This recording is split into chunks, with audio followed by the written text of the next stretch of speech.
What we negotiated just now on October 21st was the last set of what we call disengagement agreement. The troops, which is why the word disengagement, having them go back to their normal operating basis as far as possible, and also resuming patrol in the way in which it used to be done in 2020.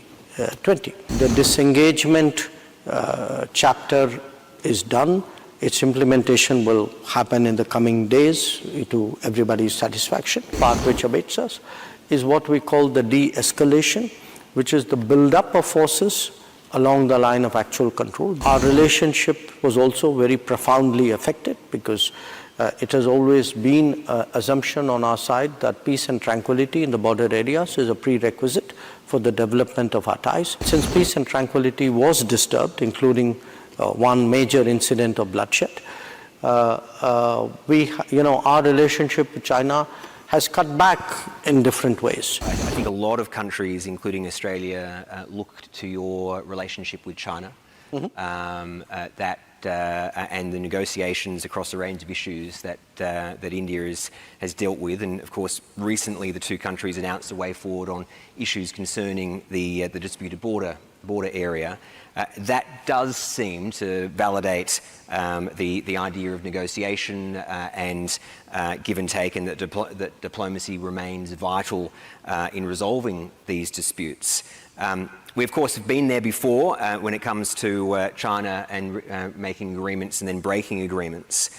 So I'm keen to hear your thoughts on where you see the India-China relationship, having now made that seeming breakthrough. Where do you see that relationship going in the next few years, given that it's not just important for India and China, but the relationship is really vital for the region itself? Sure. Justin, let me split that into three parts. What did we just negotiate? What still lies ahead of us?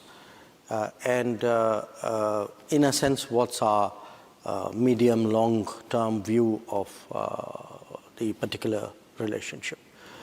What we negotiated just now on October 21st was the last set of what we call disengagement agreements, which essentially means that after the summer of 2020, Chinese and Indian troops have been forward deployed, you can say, along the line of actual control in distances which were extremely concerning.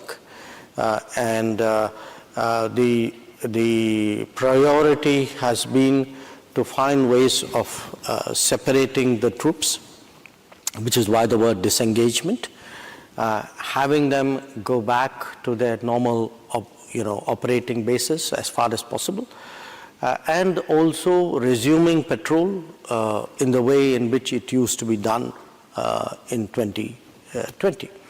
Now, this lot of the last agreement, you can say, primarily related to two areas which had to do with patrolling, where there were obstructions to the patrolling, and those obstructions were resolved.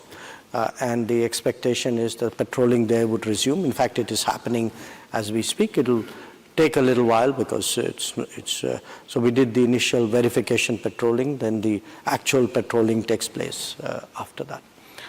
Now, that's the part which we have got done. So you can say, in a way, the disengagement chapter is done. Its implementation will happen in the coming days to everybody's satisfaction. And the part which now awaits us, the immediate part which awaits us, is what we call the de-escalation, which is the build-up of forces along the line of actual control, because both of us, in our case, it was a counter-deployment. In their case, was the initial deployment. We have many more forces with much greater weaponry than existed along the line or proximate to the line before 2020. So we have negotiations ahead of us. During this period, our relationship was also very profoundly affected because It has always been an assumption on our side that peace and tranquility in the border areas is a prerequisite for the development of our ties. And since peace and tranquility was disturbed, including one major incident of bloodshed, our relationship with China has cut back in different ways. So we also have to look at it. Now, everything is not going to happen at once. I mean, there will obviously be discussions of various kinds. But at the meeting, with the formal bilateral meeting between Prime Minister Modi and President Xi, which was actually happening after 5 years, what was agreed was that the Foreign Minister and the National Security Advisor, we would meet our counterpart, and so would the relevant officials, and find ways by which we will have to discuss, how do we normalize the relationship, and what would be the extent and the pace and the manner in which we would do that. The third part is, okay, but how do we actually see that relationship? It's really, in a way, quite a challenge, because you have two, the two most populous countries in the world, both of whom have been rising.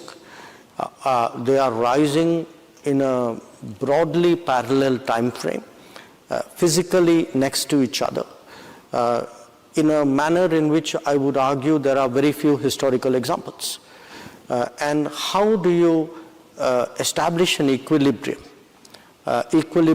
between yourselves in the border areas, which happens to be disputed as well as establish a working relationship on other issues, regional issues, multilateral issues.